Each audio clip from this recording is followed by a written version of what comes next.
You made my life so beautiful. And as you are, you have made me here on earth. There's nothing greater than this. That's why I love you forevermore.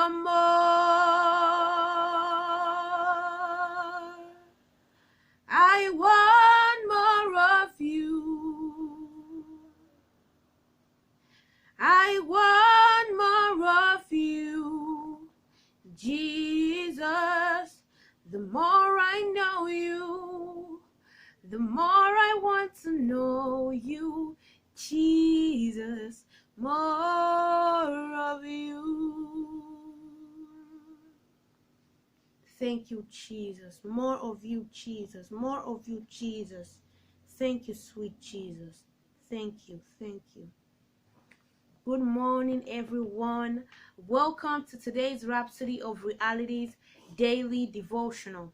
Today's Rhapsody teaches us how we cannot be demon possessed. Hallelujah. I cannot be demon possessed. It's impossible. I'm a chosen generation, a royal priesthood. I'm too perfect to be demon possessed. It's impossible for me to be demon possessed. Hallelujah. Praise the Lord.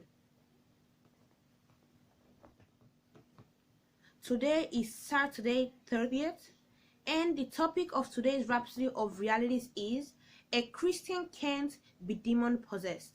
I am reading from Ephesians chapter 2 verse 6, and it says, "And had raised us up together and made us sit together in heavenly places in Christ Jesus." Hallelujah.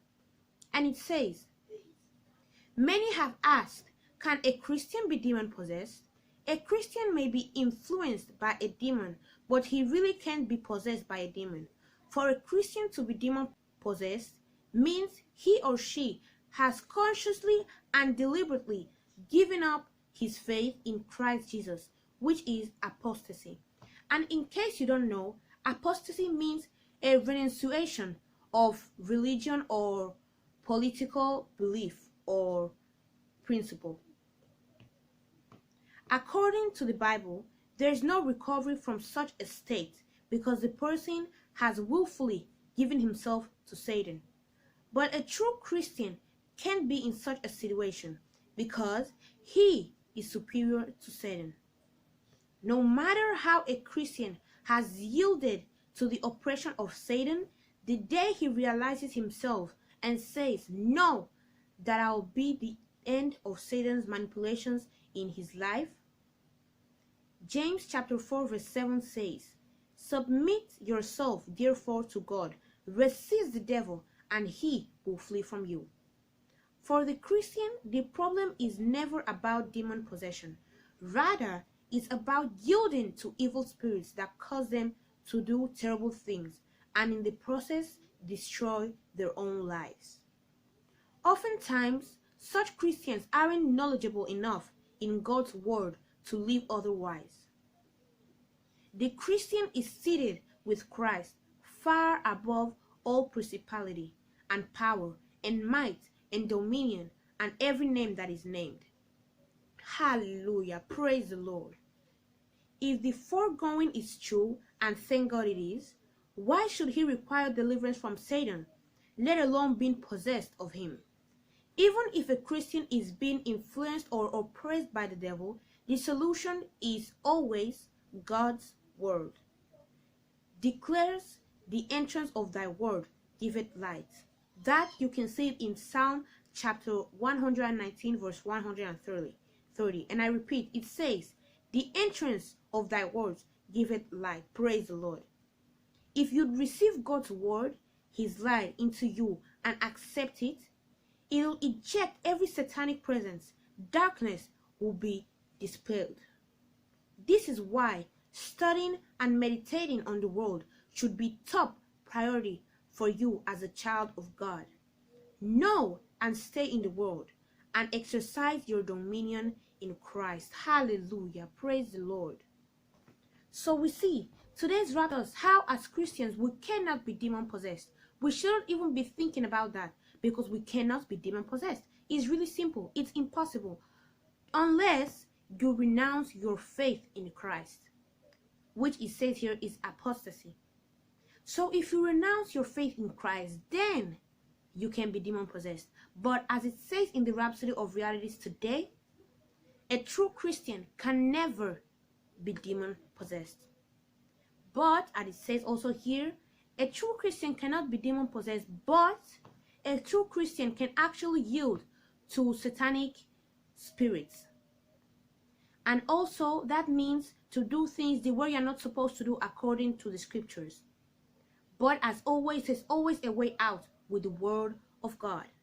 Study the word and know what's right and wrong, and you won't even be thinking of deliverance from Satan and his cohorts, or even being possessed from a demon. As it says here, refuse to be possessed by a demon, and the devil himself will flee from you and yield to God the Almighty. Praise the Lord. Now I would want you to repeat this prayer of confession after me. Please say, Christ is exalted in me, spirit, soul, and body. I have the light of life. There's nothing of darkness in me.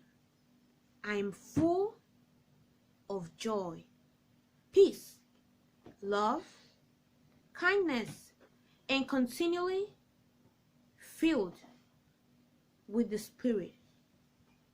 As I walk in the light of Christ, in Jesus' name, amen.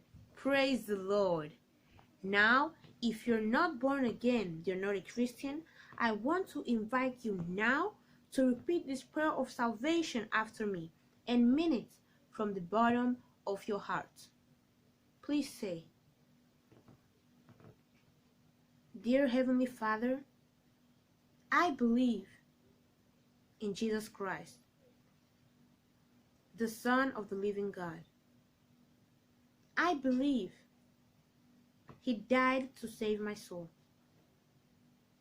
I believe God raised Him from the dead, and He's alive today. I confess with my mouth Jesus Christ is Lord of my life. From this day, I receive eternal life into my heart.